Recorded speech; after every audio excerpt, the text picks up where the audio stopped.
today I'm come back and we are going to cover something really interesting and different. And today's topic is children's literature, and this genre of English literature is really very important, and I hope you will definitely enjoy that. And let's begin. So friends, today we are going to cover up children's literature. So let's start with something really very interesting.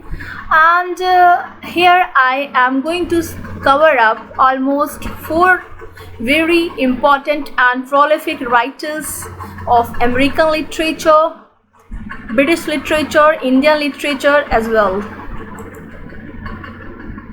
And what is children literature?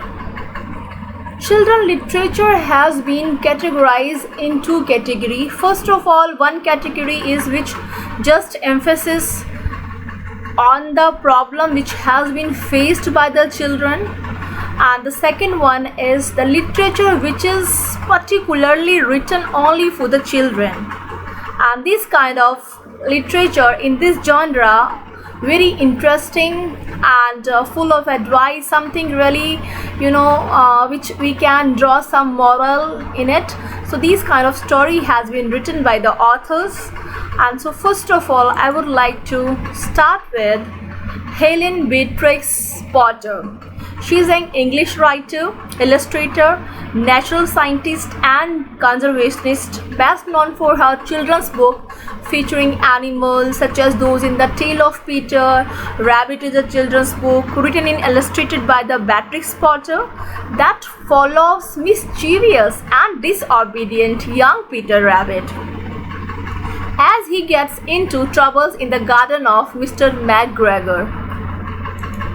So the story of Peter Rabbit starts when their mother has been describing them that, my dear, you just go to outside for play, but please don't go to Mr.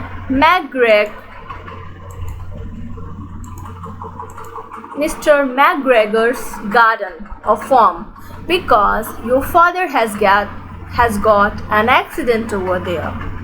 So they just want to go play, and there are 4 rabbits: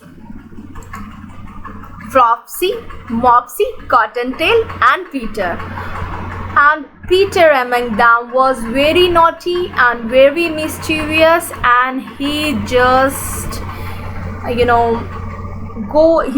entered in the garden of Mr. McGregor, and he just enjoyed to eat French beans, lettuce and carrot and many other foods. He was just jumping here and there and enjoying each and everything. And after that, he has been caught by Mr. McGregor. He caught him, he tried to caught him, he was chasing him, he was running, and he was just got into lots of trouble, and eventually he just come back to his home.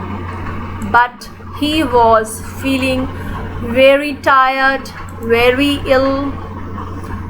Somehow he reached at home, and his mother just understand that how she can care to him, and she just prepared very nice herbal tea because he got fever.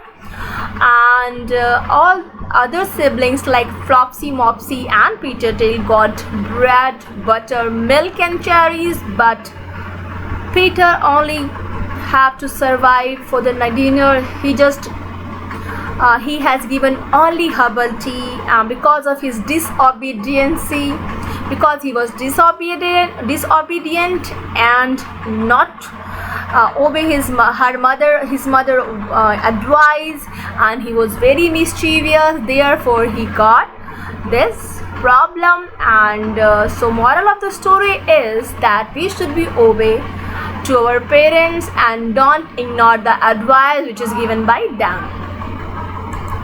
And the next story of this Helen Beatrix Potter is The Tale of Squirrel Nutkin.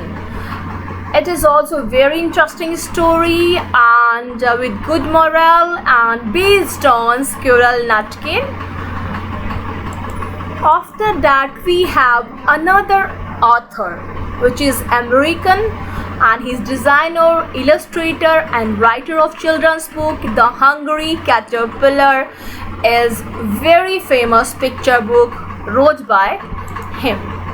In this book he described that there is a caterpillar who eats a lot after having lots of fruit, veggies, bananas, cherries, pies.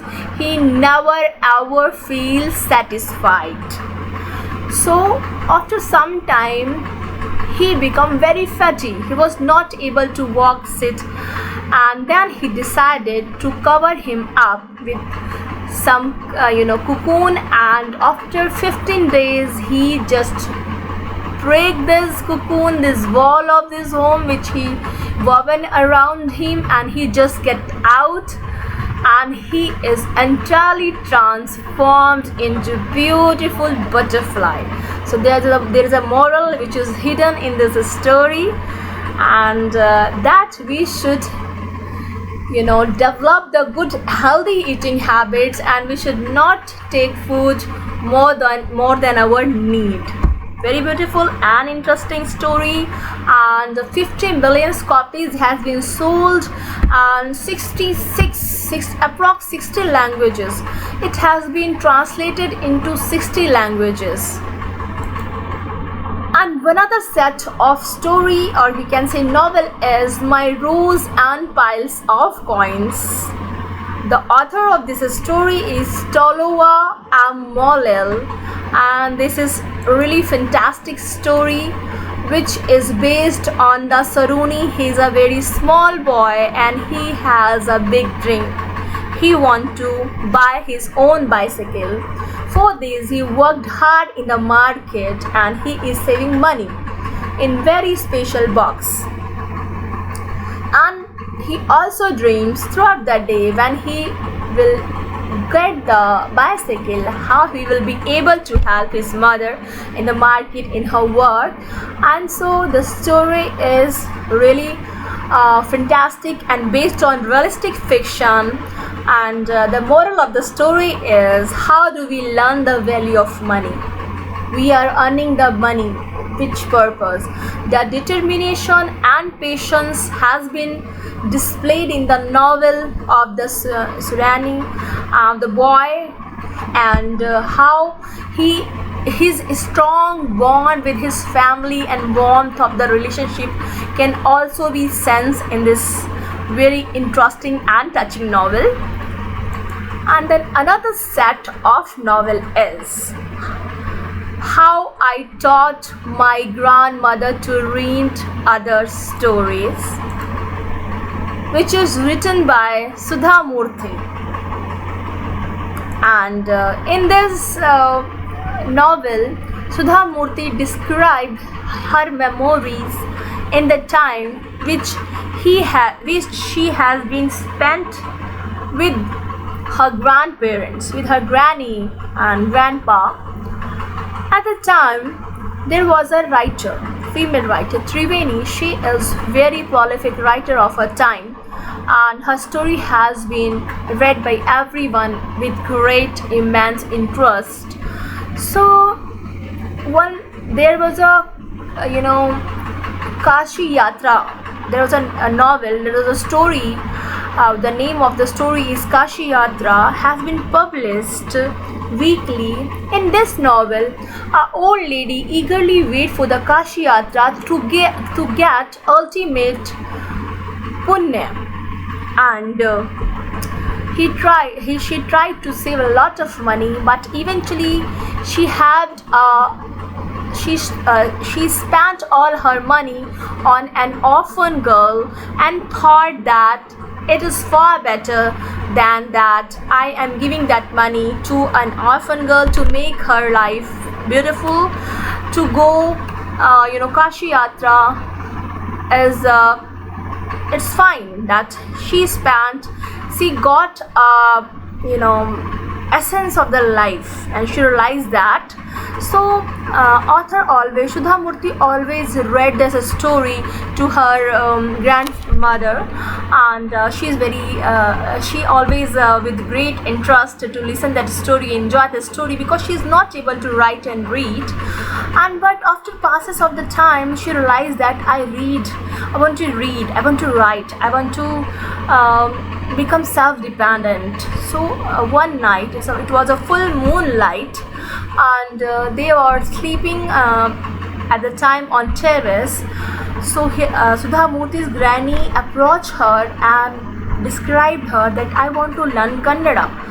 Firstly, because author is just 12 years old, he just laughed a lot because the age of granny is 65 years, and but after some time she realized her dedication and will to learn, so she just started to teach her, and she was surprised because she was feeling she was impressed by the willpower and dedication of granny, and one day she learned the Kannada and she became self-dependent and started to read and write.